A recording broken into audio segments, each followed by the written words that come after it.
I don't know if I mentioned anywhere along the way, but I truly believe that I'm engaged now for the rest of my life, and probably for all eternity, maybe have been, who knows, for seeing evolution in our collective affairs, the well-being of the people, and the striving towards better and greater realization of our relationship to the Creator, the great Creator, and our relationship to the role of creation in our lives. For quite a long time I've been trying to bring about a caretaker government, but it's not an easy thing to do, because the vested interests, of course, are all in bed with the politicians, and the politicians have actually been in bed with one another now for quite a very long time.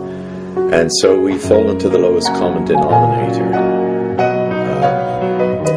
It grows out of a kernel of ugliness and grows into a tree of corruption.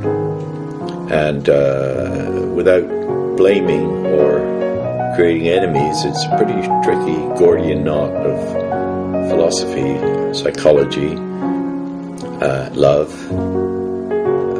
metaphysical realities, and plumbing. To bring about the ideal world. Now, I realize today I am an idealist, and what's wrong with being an idealist?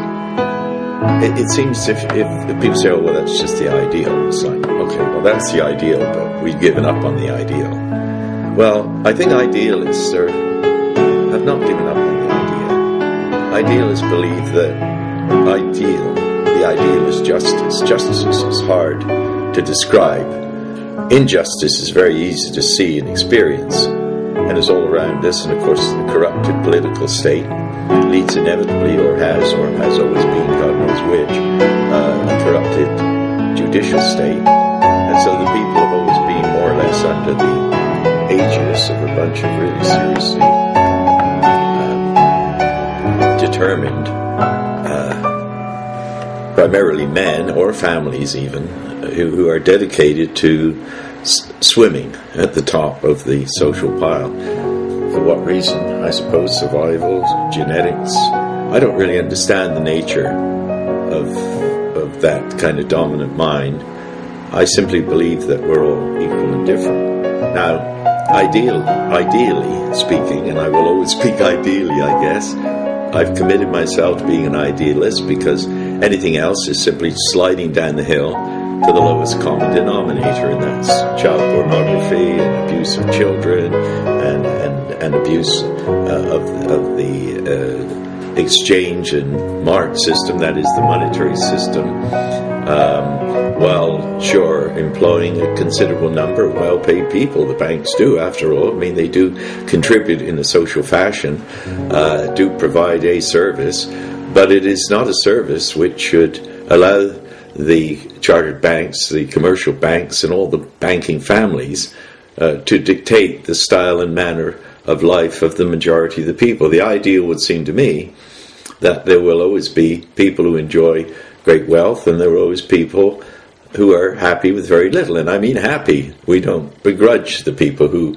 enjoy great wealth. Well, they have to be responsible for it, because we're moving into a caretaker world now, when we recognize that we have to take care of one another. That is the principle and the foundation of the caretaker philosophy, which got on the web a long time ago. I think Google crawled it out of something, maybe my website. My website, by the way, is rainbowcoalition.ca. And and I'm showing up on YouTube. And I'm looking forward to Rob helping me to do that. We need a caretaker government. We need it very quickly. We need it right now. And I believe the most effective action one can really do about this Olympic situation in Canada, well, let those who believe this is serving anyone's best interest to get on and do it, and then we'll have a forensic analysis. That's already been largely done, thank goodness. I've got the book here. It's 5 Ring Circus.